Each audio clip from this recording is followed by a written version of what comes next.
கோவை, திருப்பூர் மாவட்டங்களில் கூலிக்கு நெசவு செய்யும் விசைத்தறி உரிமையாளர்களின் காலவரையற்ற வேலைநிறுத்த போராட்டம் 28வது நாளாக நீடிக்கும் நிலையில் அவர்களுக்கு ஆதரவாக தெக்கலூர் பகுதியில் 200க்கும் மேற்பட்ட வியாபாரிகள் கடைகளை அடைத்துள்ளனர்.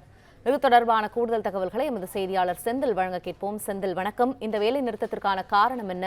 முழு விவரம். கூலி உயர்வு உள்ளிட்ட கோரிக்கைகளை வலியுறுத்தி கூலிக்கு நெசவு செய்யும் விசைத்தறி உரிமையாளர்கள் காலவரையற்ற வேலைநிறுத்த போராட்டத்தை தொடர்ந்து தற்போது உண்ணாவிரத போராட்டத்தையும் மேற்கொண்டு வருகின்றனர். இதற்கு ஆதரவாக கடையடைப்பு போராட்டமானது இன்று ஒரு நாள் நடைபெற்று வருகிறது. இந்நிலையில் 1000க்கும் மேற்பட்ட கடைகள் இன்று அடைக்கப்பட்டுள்ளது.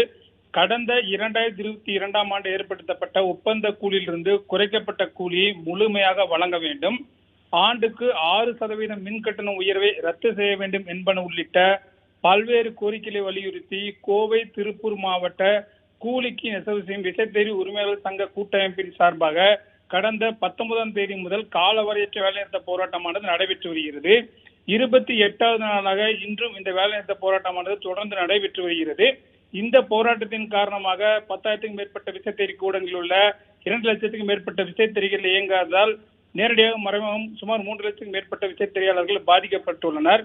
மேலும் இந்த போராட்டத்தை தீவிரப்படுத்தும் வகையில் தொடர் உண்ணாவிரத போராட்டமானது 5வது நாளாக இன்று நடைபெற்று வருகிறது. இந்நிலையில் இந்த போராட்டத்திற்கு ஆதரவு தெரிவிக்கும் வகையில் திருப்பூர் மாவட்டம் தெக்கலூர், கோவை மாவட்டத்தில் சாமலாபுரம், கார்னப்பேட்டை உள்ளிட்ட பகுதிகளில் இன்று ஒரு நாள் கடையடைப்பு போராட்டமானது தற்போது நடைபெற்று வருகிறது.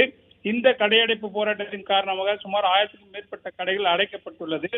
மேலும் கூலிக்கு நெசவு செய்யும் விசைத்தறி உரிமையாளர்களுக்கு ஆதரவாக வணிகர்கள் இந்த போராட்டத்தில் ஈடுபட்டுள்ளது குறிப்பிடத்தக்கது. நன்றி செந்தில், தகவல்களுக்கு.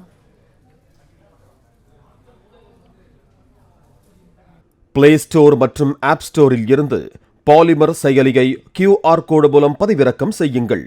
செய்திகளை உடனுக்குடன் பெறுங்கள்.